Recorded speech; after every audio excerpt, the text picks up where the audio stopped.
Bismillahirrahmanirrahim. Assalamualaikum warahmatullahi wabarakatuh. Alhamdulillahilladzi allafa baina qulubina wa ja'alna ikhwanan mutahabbina ad-da'ina al-'amilina fi da'wati. Wa asyhadu an la ilaha illallah laysa li fadlihi muntaha wa la madad wa asyhadu anna Muhammadan 'abduhu wa rasuluh. Allahumma salli wa sallim ala Muhammad wa ala alihi wa ashabihi wa man tabi'ahum bi ihsan ila yaumiddin, amma ba'd. Rabbi syrah li sadri wa yassir li amri wa hlul 'uqdatam min lisani yafqahu qawli. Allahumma la sahla illa ma ja'altahu sahla wa anta taj'alul hazna idza syi'ta sahla. Puji dan syukur kita panjatkan kepada Allah Subhanahu wa taala yang telah memberikan kenikmatan kepada kita sampai pagi hari ini.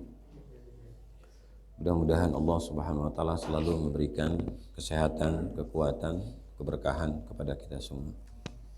Salawat dan salam selalu kita curahkan kepada Nabi Allah Muhammad sallallahu alaihi wasallam. Allahumma shalli wa sallim alaihi. Baik kepada keluarga beliau, kepada para sahabat beliau, dan kepada orang-orang yang selalu beristiqomah di dalam agama ini. Bapak Ibu sekalian yang dirahmati oleh Allah Subhanahu wa taala, di pagi hari ini kita masuk di hadis yang ke-6 di dalam bab menyegerakan kebaikan di kitab Riyadhus Shalihin. Aniz Zubair bin Adi qala, dari Zubair bin Adi beliau berkata, ataina Anas bin Malik radhiyallahu anhu fashaqawna ilaihi ma nalqa minal hajjaj. Datang kepada kami, kata Zubair bin Adi, Anas bin Malik radhiyallahu anhu, fasyaqauna. Lalu Anas bin Malik ini mengadukan sesuatu kepada kami, kata Zubair bin Adi. Ma nalqa minal hajjaj, yaitu mengadukan tentang penderitaan mereka. Ya. Kenapa? Karena minal hajjaj. Jadi ada orang yang bernama Hajjaj, pemimpin, Bapak Ibu sekalian. Nah, ketika Hajjaj ini memimpin, itu malah menyakiti rakyatnya, masyarakatnya. Jadi ini sahabat Rasulullah merasakan itu. Dan Rasulullah sudah tidak ada, Bapak Ibu sekalian. Faqala, kata Zubair bin Adi, isbiru, sabarlah kalian. Fa innahu la ya'ti zaman, maka sesungguhnya tidak akan datang suatu masa illa, kecuali walladzi ba'dahu syarrun. Jadi kata Zubair bin Adi, tidak akan datang suatu masa kecuali di masa itu kamu akan mendapatkan penderitaan yang berat. Ya, artinya apa? Akan mendapatkan pimpinan, seseorang yang memimpin kalian itu yang tidak sesuai dengan aturan Allah Subhanahu wa taala, yang bertentangan dengan Rasulullah sallallahu alaihi wasallam. Hatta talqa rabbakum, sampai kamu bertemu dengan Tuhan, sampai kamu mati. Dan itu belum selesai. Kata Zubair bin Adi, sami'tuhu min nabiyikum sallallahu alaihi wasallam. Kata Zubair bin Adi kepada Anas bin Malik, inilah kalimat yang aku pernah dengar dari lisan Rasulullah sallallahu alaihi wasallam. Rawahul Bukhari. Hadis ini riwayat Imam Bukhari. Jadi Bapak dan Ibu, hadis ini ingin menggambarkan kepada kita gitu, tentang di suatu masa setelah Rasulullah SAW meninggal dunia. Nah, ini yang memimpin kaum muslimin ini tidak semuanya seperti apa yang digambarkan oleh para sahabat di masa Rasulullah SAW. Tidak seperti apa yang digambarkan oleh mereka seperti di masa Abu Bakar, Umar, dan ibu sekalian. Tetapi sebaliknya, mereka mendapati pimpinan yang sama-sama juga, mohon maaf Bapak dan Ibu, Muslim, Islam, tetapi Bapak dan Ibu sekalian, syarrun minhu, dia menyakiti masyarakatnya. Jadi kalau kita tanya, ini salah siapa ini? Tidak sepenuhnya salah yang memimpin. Kenapa? Karena dia dipilih. Dan ibu sekalian, Nah, kalau sudah terpilih dan dia memimpin, lalu ada keburukan, ada kejelekan, jangan marah. Kata Zubair bin Adi kepada Anas bin Malik, jangan marah, nikmati saja sampai kematianmu itu datang kepadamu. Dan ibu sekalian, ringan atau berat Pak Ibu? Jadi ini perjalanan tetap akan berjalan Pak Ibu di sisi dunia ini. Jadi kita tidak akan pernah selalu mendapati orang yang memimpin kita itu baik. Tetapi dampak Bapak dan Ibu, pemimpin ini adalah dampak bagian dari kita sendiri juga. Kenapa? Karena kita yang memilih. Nah, yang memilih bagaimana? Nah, ini kembali kepada kita semua. Karena di hadis ini tidak disebutkan Bapak dan Ibu sekalian. Sami'tuhu min nabiyikum, dan aku dengar dari Rasulullah SAW bahwa akan ada masa itu. Akan ada masa itu. Jadi ada yang dibunuh, ada yang dipenjarakan Bapak dan Ibu sekalian. Ya. Dan ada yang dibiarkan dia mati tanpa diberikan makanan. Dan ini sudah diberitakan oleh Rasulullah SAW. Jadi hadis ini ingin menggambarkan kepada kita tentang pertama istihbabus sabr alal mihan. Bagaimana kita diminta dari hadis ini untuk mencintai kesabaran di dalam menghadapi segala ujian. Bapak dan Ibu sekalian. Ini memang ada di kitab di babnya, dan ini kita harus lewati bab ini. Kalau enggak kita langkah Bapak dan Ibu. Ya, ke bab tentang mujahadah. Bab 11, ini bab 10.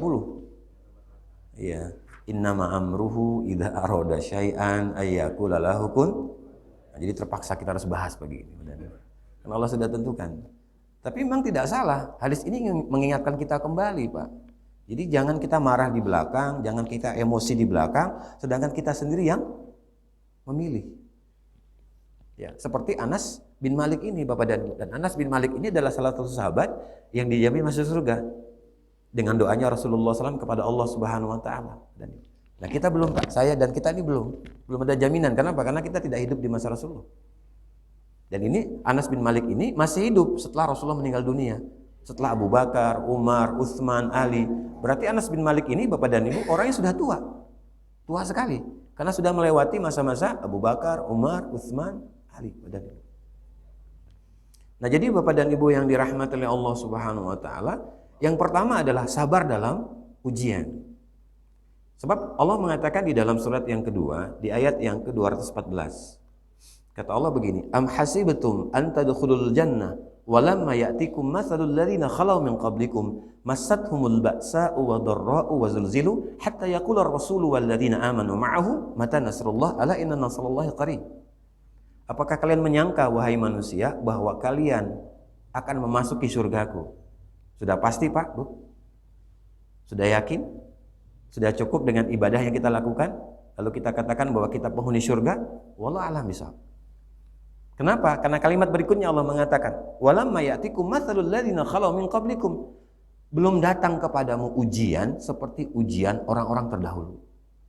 Dan Ibu sekalian. Ya.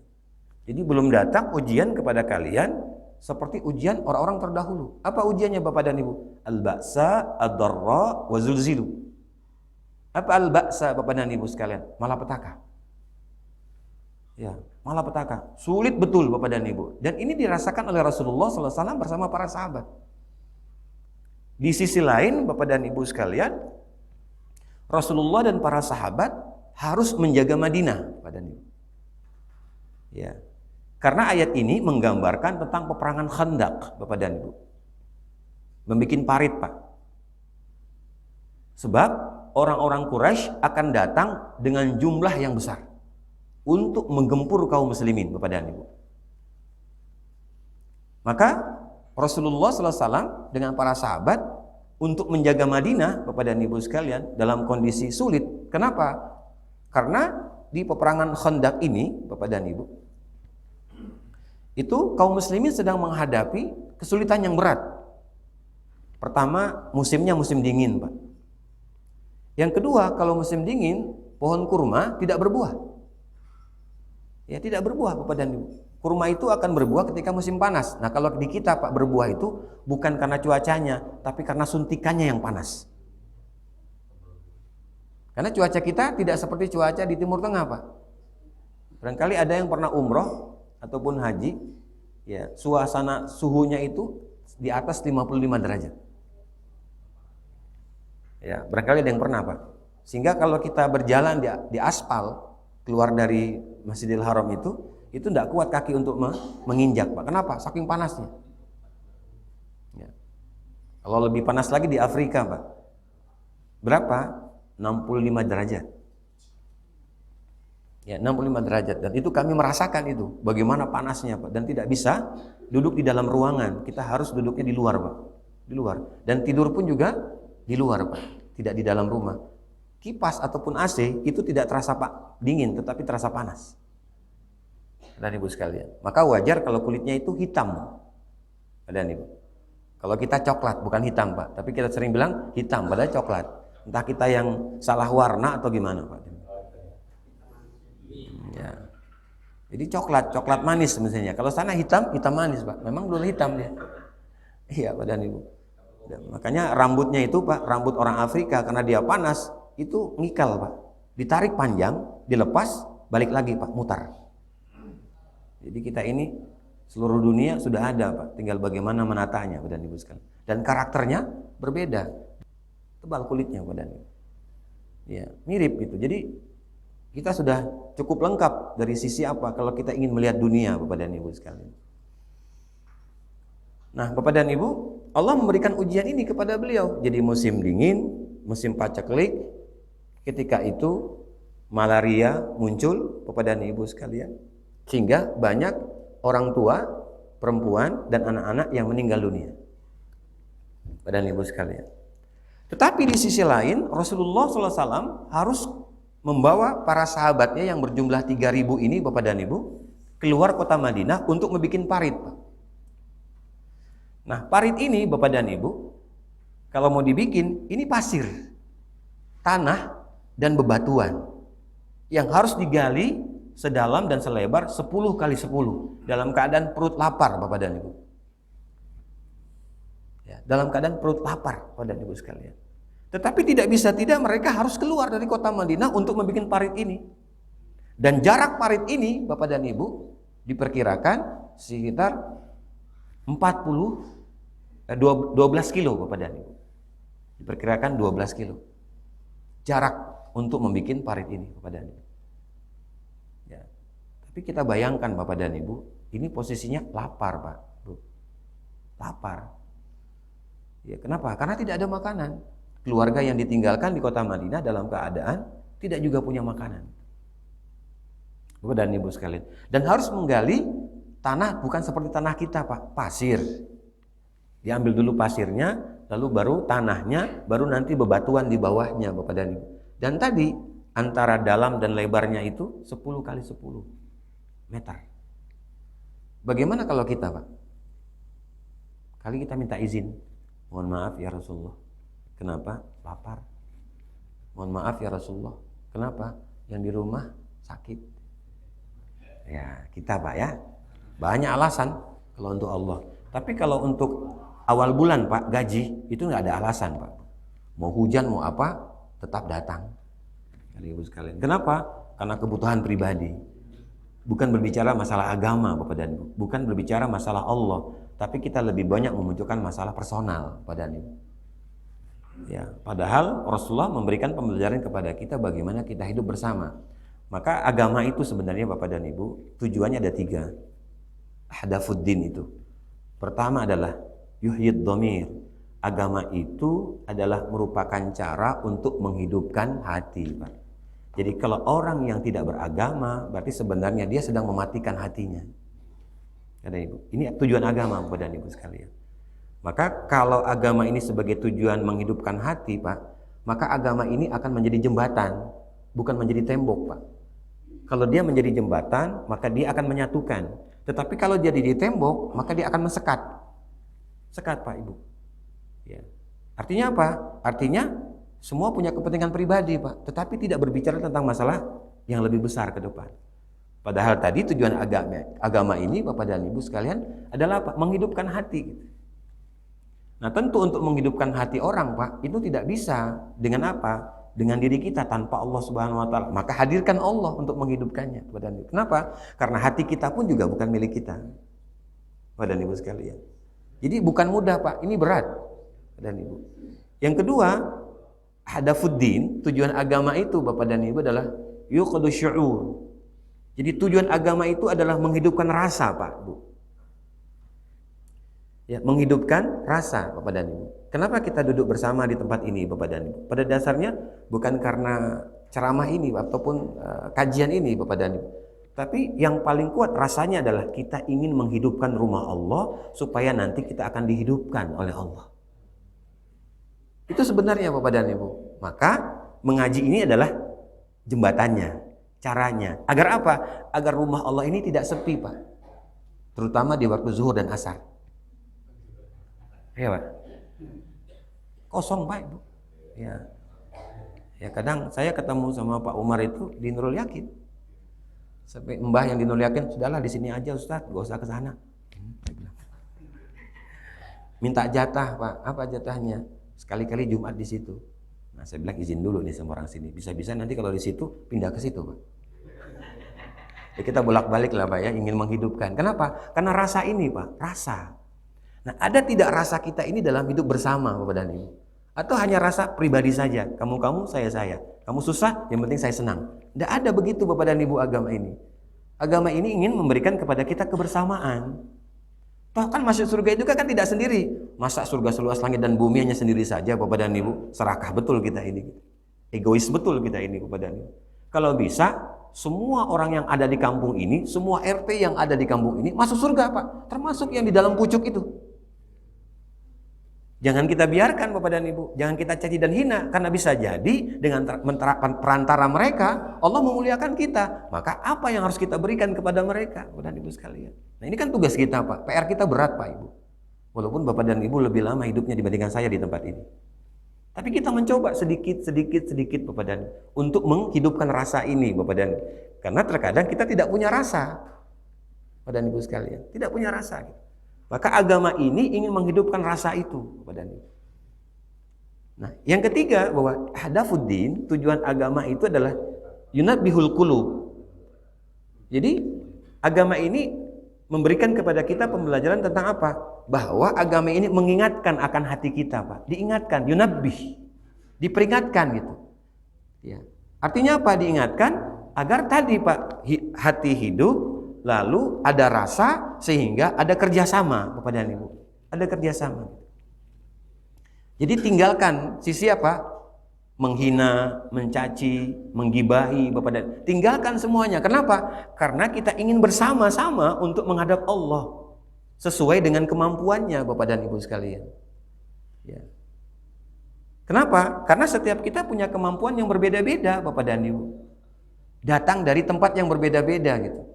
Tapi tujuannya satu, Allah Bapak dan Ibu. Hanya caranya dia menghadap Allah itu berbeda Bapak dan Ibu, tidak sama dengan kita. Ya, maka jangan Bapak dan Ibu sisakan di hati itu kesombongan. Seakan-akan kita lah yang paling benar, kita yang paling baik, kita yang paling berjasa, kita lah yang paling semuanya. Ini jauhkan. Yang paling itu adalah Allah Bapak dan Ibu. Ya, adalah Allah Bapak dan Ibu sekalian. Jadi tidak ada apa-apanya kita Pak kalau tanpa Allah. Ya kan Bapak dan Ibu, nggak mungkin. Nggak mungkin kita akan duduk bisa bersama di tempat ini kalau bukan atas izin Allah, nggak mungkin Bapak dan Ibu. Dan itu perlu waktu Pak, panjang Bapak dan Ibu sekalian. Maka tadi Allah memberikan ujian ini tidak hanya kepada kita Pak, termasuk kepada Rasulullah SAW. Nah, menggali parit ini Bapak dan Ibu selama 3 hari. Bapak Ibu bisa bayangkan dengan kondisi yang sulit tadi. Itu Rasulullah ada di situ, termasuk Rasulullah SAW itu meletakkan 2 batu di bagian pinggangnya lalu ditutup dengan selendangnya Pak, supaya tidak diketahui oleh para sahabatnya bahwa beliau juga lapar. Tetapi Rasulullah menampakkan seakan-akan bahwa dia ini apa? Itu kuat Pak, dan beliau menggali, bukan menyuruh Pak, bukan memandori, bukan melihat, tetapi juga dia menggali Pak. Itu Masya Allah contoh. Kalau kita hari ini enggak, hanya bisa menunjuk, menyuruh Pak. Kalau tidak benar, tidak baik yang disuruh tadi, maka nonjobkan. Ya kan Pak? Ya, dipindahkan. Ya, dimarahi Bapak dan Ibu sekalian. Ya Allah, Pak. Bagaimana kalau dirinya juga seperti itu? Tidak berpikir seperti itu Bapak dan Ibu sekalian. Nah, jadi Bapak dan Ibu yang dirahmati oleh Allah Subhanahu wa taala, Ini dirasakan oleh Rasulullah SAW, Bapak dan Ibu. Dirasakan gitu. Maka Bapak dan Ibu, ada salah satu seorang sahabat, cerita tentang peperangan Khandaq ini Bapak dan Ibu. Satu sahabat yang dia berpikir melihat Rasulullah SAW dalam keadaan apa? Lapar Bapak dan Ibu.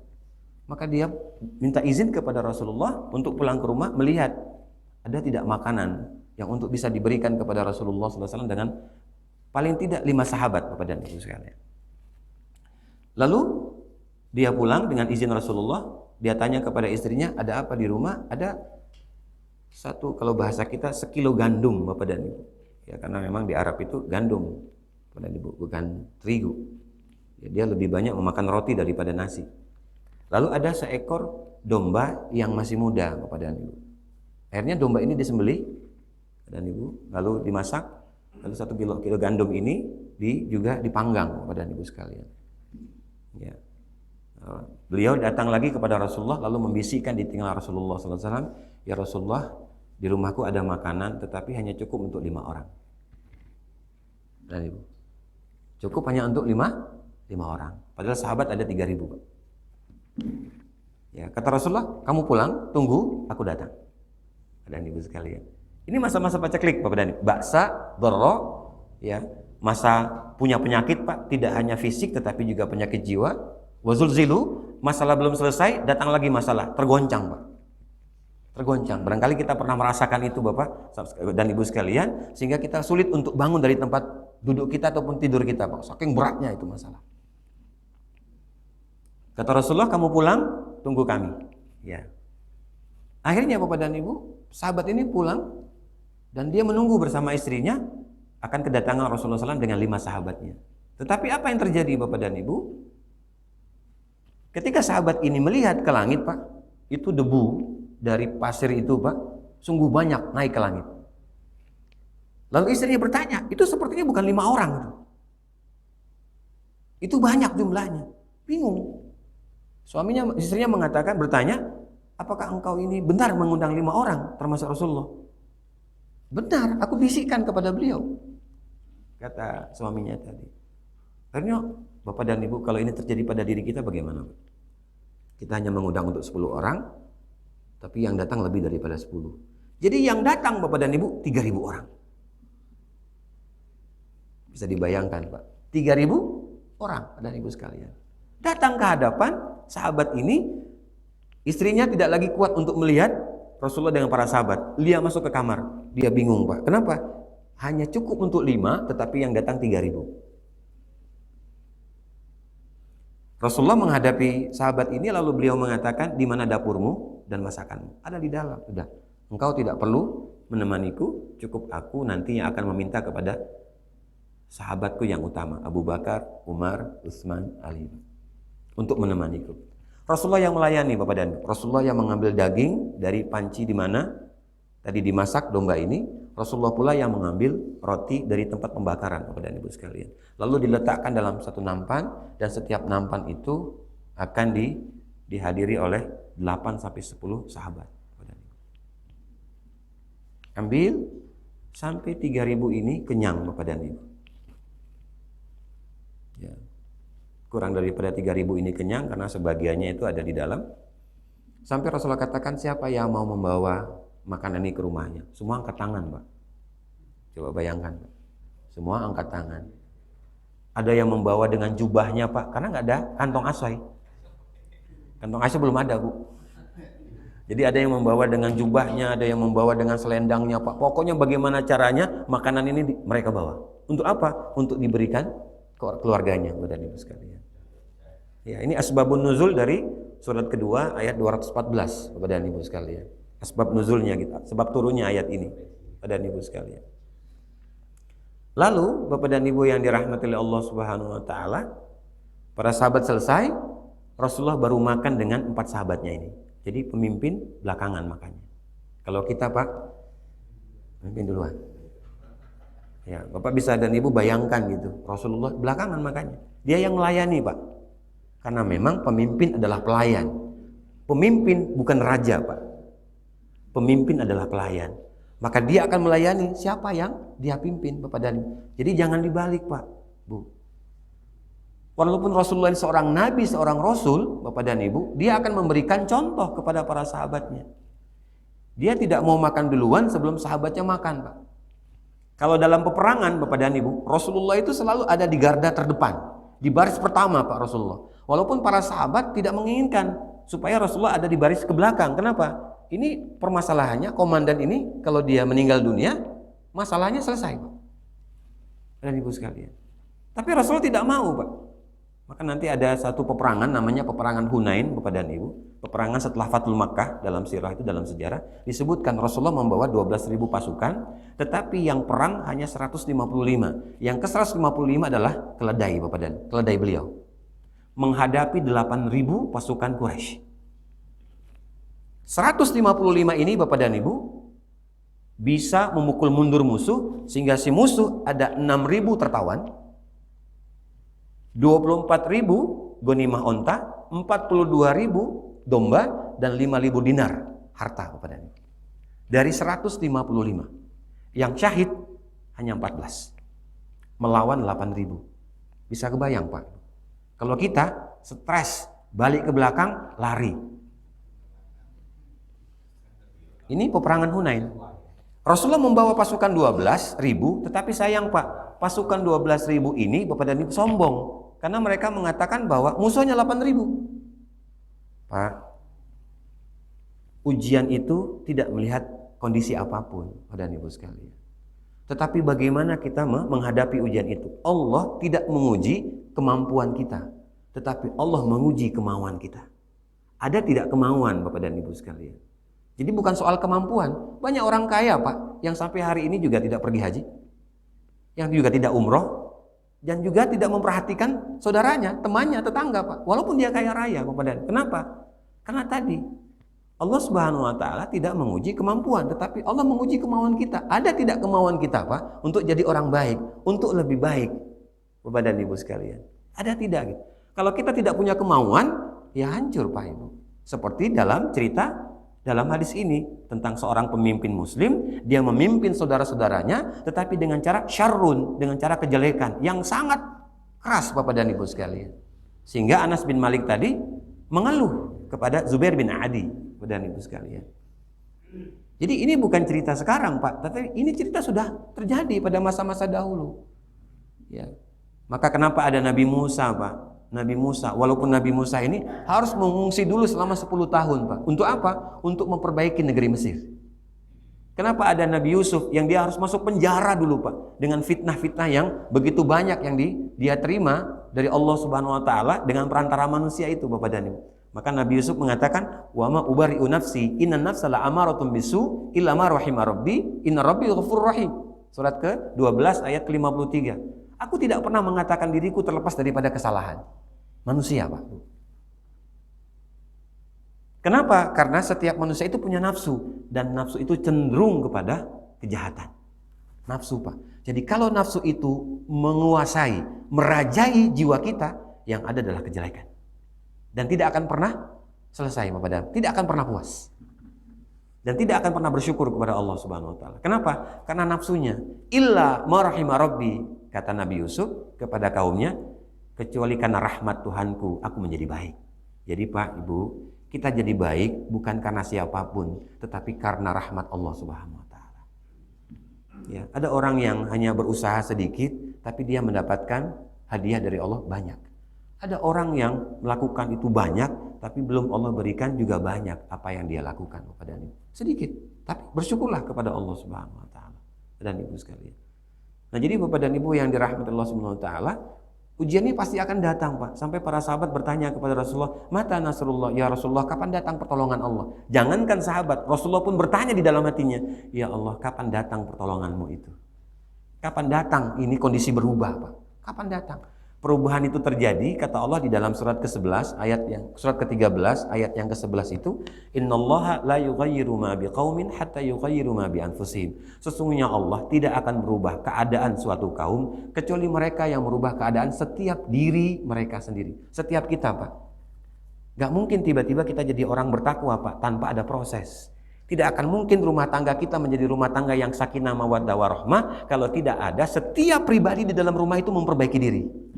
Setiap pribadi, Pak, tidak hanya suami yang melakukan perbaikan, tetapi istri pun juga melakukan perbaikan. Maka anak-anak pun kita ajak juga untuk melakukan perbaikan kepada ibu sekalian. Maka di dalam surat yang ke-20 ayat yang ke-132 Allah mengatakan wa'mur ahlaka bis-sholati wastabir 'alaiha. Perintahkan kepada keluargamu untuk sholat dan sabar setelah sholatnya.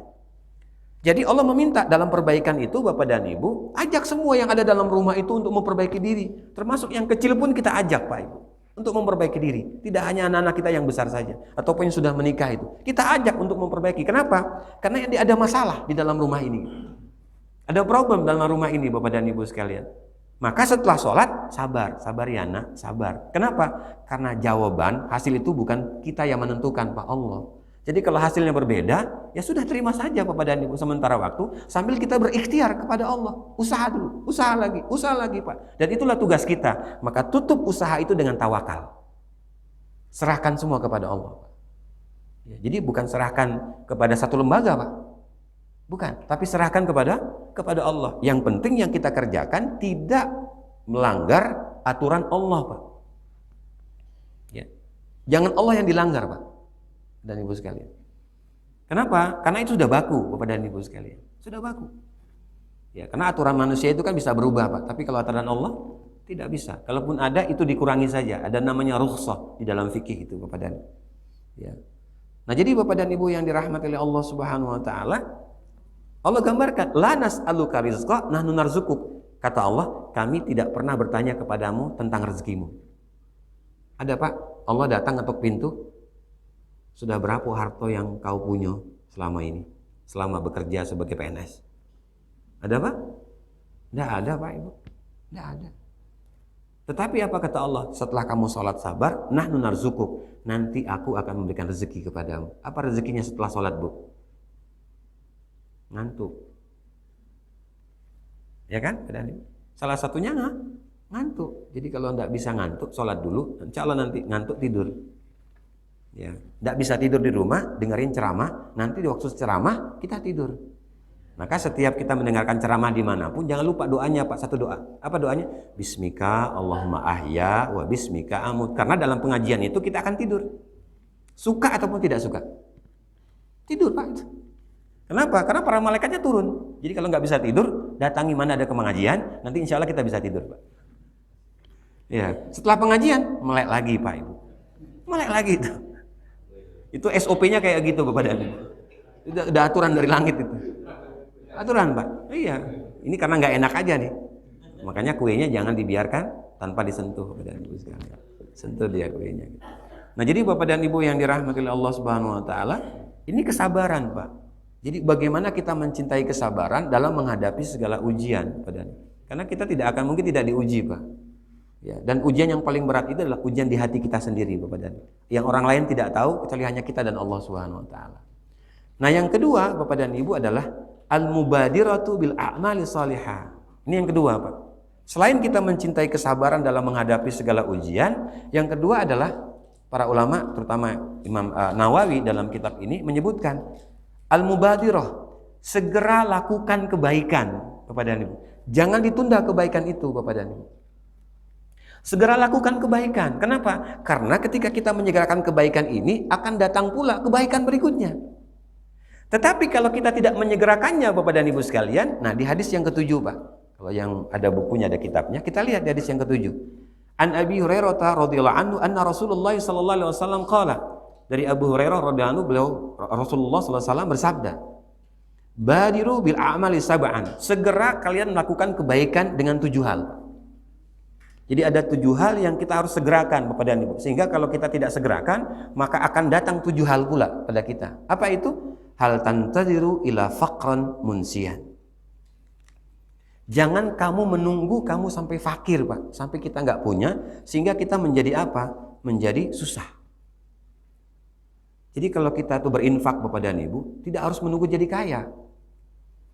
Salah satu sifat orang bertakwa itu yang Allah katakan di dalam surat ketiga di awal ayat ke-134 itu adalah alladzina yunfiquna fis sarra'i wad dharra. Berinfaklah dikala lapang ataupun sempit, dikala senang ataupun susah. Tetap berinfak, Pak. Maka sering saya katakan di sini, ayo kita berinfak setiap pagi, walaupun hanya 2.000 nggak apa-apa. Kalau rezekinya lebih, 5.000, 10.000, 50.000, masukkan ke celengan, Bapak dan Ibu. Kenapa? Kan buat kita sendiri. Nggak usah berpikir yang negatif, Pak. Udah, lepaskan itu. Sehingga kalau ada yang mengambil uang itu, mencurinya atau tidak melaksanakan sesuai amanahnya, kan dia sendiri yang kena di hadapan Allah. Itu saja.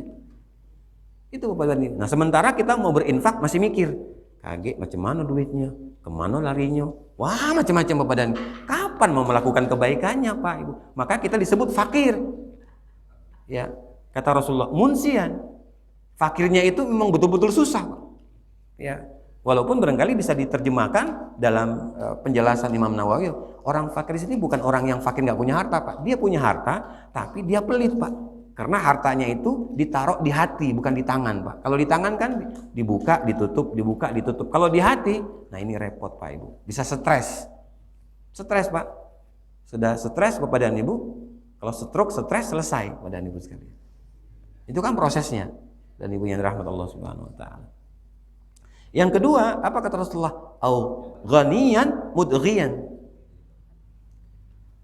Atau kamu menunggu jadi orang kaya, setelah itu mudghiyan, kamu jadi sombong. Ah, lihat aku nih, aku berhasil karena ini, karena itu, Pak. Wah, macam-macam Bapak dan Ibu sekalian. Jadi menunggu kita ingin apa? Melakukan kebaikan, jadi orang kaya dulu, tapi setelah jadi kaya, mudghiyan kata Rasulullah, dia jadi sombong. Lupa dia. Kakek, kalau Engkau memberikan kepadaku kemudahan ya Allah, aku akan lebih semangat lagi datang ke masjid. Setelah Pak dibuka pintu itu, posisi dibuka, apa dibuka, nanti apa yang kita bilang sama Allah? Ya Allah mohon ampun, ini banyak kesibukan yang aku jalani sehingga aku tidak bisa datang selalu ke masjid ya Allah. Allah paham Pak Bu? Allah mengerti sebelum kita ngomong Pak, Allah paham kamu nanti akan berbeda. Karena Allah yang menciptakan, tidak mungkin Allah tidak tahu kepada Anda. Tapi Allah biarkan, karena barangkali menunggu 20 tahun baru dia sadar lagi Pak. Karena mau meninggal dunia. Atau karena sudah pensiun Pak, baru sadar. Oh ya Allah. Ini bukan di sini Pak, di planet Mars. Yang ketiga, maradon mufsidan. Ya. Kita ingin berbuat baik, tetapi tiba-tiba Bapak dan Ibu datang penyakit mufsidan yang akhirnya merusak. Bapak dan Ibu. Jadi ingin melakukan kebaikan tetapi menunggu Pak sampai nanti sehat Pak. Jangan nunggu sehat. Kalau Bapak dan Ibu sakit, maka segera lakukan kebaikan. Apa yang bisa kita lakukan dari kondisi yang kita rasakan dalam keadaan tidak nyaman Bapak dan Ibu? Maka akan ada keajaiban yang Allah berikan kepada kita. Ya, ketika kita sakit tadi Bapak dan Ibu sekalian. Tetapi kalau kita menunggu sampai kita sehat, belum tentu Pak Bu kita mau berbuat baik. Maka kata Rasulullah, mufsidan, ini penyakit malah merusak dirinya. Kenapa? Karena dia tidak kembali segera kepada Allah, menunda. Yang berikutnya, haraman mufnidan, kata Rasulullah SAW, yaitu masa tuamu yang dimana kamu menjadi pikun, Pak. Jadi jangan kita melakukan kebaikan itu nanti kalau sudah pensiun, nanti kalau sudah nggak ada pekerjaan lagi. Jangan Pak, lakukan hari ini dan ke depan gitu. Jangan kita tunda Bapak dan Ibu kebaikan itu. Sampai kita tua, akhirnya kita pikun Pak. Bingung kita melakukan apa. Kenapa? Karena sudah mulai lemah fisik kita ini Bapak dan Ibu sekalian. Nah, sedangkan Allah sudah memberikan kepada kita apa? Kenikmatan Bapak dan Ibu. Kalau susah berjalan dari rumah ke masjid, ya sudah pakai motor Pak. Bukan sombong Pak Ibu mau ke masjid pakai motor, enggak. Biasanya dari rumah pakai apa? Pakai mobil, enggak apa-apa. Bapak dan Ibu sekalian, kenapa? Karena rezeki yang Allah berikan kepada kita itu ya untuk beribadah kepada Allah, Bapak dan Ibu. Jangan dipersulit, Pak. Ridullahu bikumul yusra wa la yuridu bikumul usra, di dalam surat kedua ayat ke-185. Allah menginginkan kemudahan pada dirimu, tidak menginginkan kesulitan pada dirimu, Bapak dan Ibu sekalian. Baik. Berikutnya Bapak dan Ibu, mautan mujhizan, yaitu kematian yang mempercepat hilangnya segala sesuatu. Jadi ini pasti akan datang Bapak dan Ibu kepada kita. Kita semua pasti akan merasakan kematian itu. Maka tidak usah berpikir tentang kematian kita Bapak dan Ibu, tapi kita berpikir apa yang kita biasa lakukan sebelum kematian itu datang. Dan apa yang kita bisa lakukan? Tidak hanya untuk kita tadi Bapak dan Ibu. Kalau bisa orang lain bisa merasakannya. Bapak dan Ibu. Hanya tersenyum saja dengan orang lain Bapak dan Ibu, itu sudah subhanallah bagian daripada persiapan kita untuk bertemu dengan Allah. Maka kalau ada orang meninggal dunia dan mukanya tersenyum Bapak dan Ibu, kira-kira kalau kita lihat dan kita mengambil pelajarannya, bisa tidak seperti dia tersenyum ketika kita meninggal dunia? Ambil Pak Ibu. Keningnya basah. Kalau sebelum dimatikan, sebelum dimandikan, kalau keningnya basah, betul-betul basah, itu tanda husnul khotimah. Tidak sembarangan Bapak dan Ibu. Ada yang mau coba pagi ini? Bapak dan Ibu, ada yang mau coba Bu? Enggak ada. Tapi itu tanda. Maka kalau kita melihat saudara kita, tetangga kita yang meninggalnya basah keningnya, ciumlah kening itu. Kenapa? Kita akan mendapatkan keberkahan dari kematiannya. Jangan takut Pak. Takut kayak apa? Nular, mati juga aku setelah itu. Ya belum tentu Pak, Bu. Belum tentu. Kenapa? Ajal kan sudah ditentukan oleh Allah. Ya, bukan kita yang menentukan. Walaupun dia terjun dari lantai 12 Pak, kalau kata Allah nggak mati, paling cacat. Walaupun duduk Pak dengar pengajian sambil sender, nggak balik lagi. Hati-hati Pak, Bu. Kan kita nggak tahu, ya kan? Kita nggak tahu Bapak dan Ibu. Siapa yang tahu kematiannya? Tidak tahu Pak. Wa ma tadri nafsum madza taksibu ghadan wa ma tadri nafsum bi ayyi ardin tamut. Di surat 31 ayat 34. Tidak ada satupun manusia yang tahu apa yang bakal terjadi nanti, dan tidak ada satupun manusia yang tahu di bumi mana dia akan meninggal dunia. Tidak tahu Pak. Ya, dan Ibu sekalian. Nah, yang terakhir ya kata Rasulullah sallallahu alaihi wasallam adalah ad-dajjalu fasyarru ghaibin yuntazir. Ya, yaitu Dajjal Pak, yang ditunggu-tunggu. Ini kan cerita Dajjal kita sudah dapatkan ini. Tetapi apa? Fasyarrun ghaibin yuntazur. Ini Dajjal ini adalah makhluk yang buruk Pak, yang jelek. Tapi apakah ada pengikutnya? Ya Rasulullah katakan ada pengikutnya, jumlahnya besar Bapak dan Ibu. Kenapa? Karena setiap apa yang diminta oleh kaumnya itu selalu ada Pak. Ya kalau bahasa Pak Tarno itu bim salabim. Iya. Ada dia. Kenapa? Ya karena tadi Allah sengaja ciptakan karena Allah ingin menguji kita, mengetes kita Bapak dan yang kita ini sembah manusia atau Allah. Ya. Atau disebutkan oleh Rasulullah awisa'ah atau datangnya kiamat. Jadi tanda-tanda kiamat itu akan datangnya Dajjal. Maka Rasulullah mengatakan mudah-mudahan kalian tidak hidup di masa itu. Kenapa? Karena kehidupan masa itu sungguh sulit. Sungguh berat. Kenapa? Kemaksiatan bebas Bapak dan perzinahan ada di pinggir jalan raya. Perzinahan sudah ada di pinggir jalan raya. Jadi kalau dia diingatkan ketika berzina di pinggir raya itu enggak nerima Pak, marah-marah dia. Jadi orang yang mengingatkan itu bisa jadi dibunuh badan Ibu sekalian. Kenapa? Karena sudah dahsyat. Ya sudah dahsyat sekali kondisinya Ibu sekalian.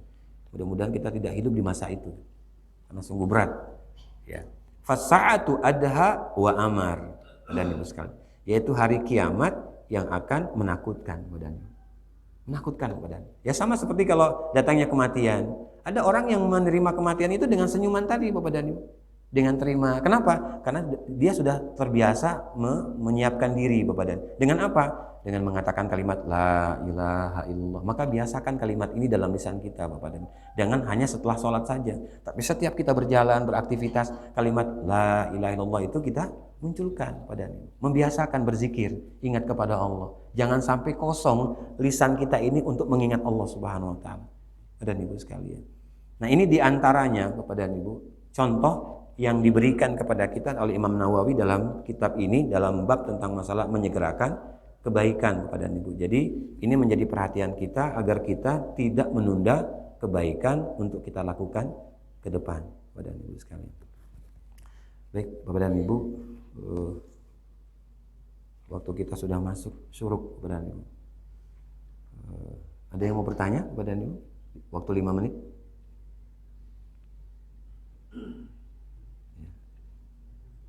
Ada yang mau ditanyakan kepada Ibu atau yang mau menyempurnakan dalam waktu 5 menit?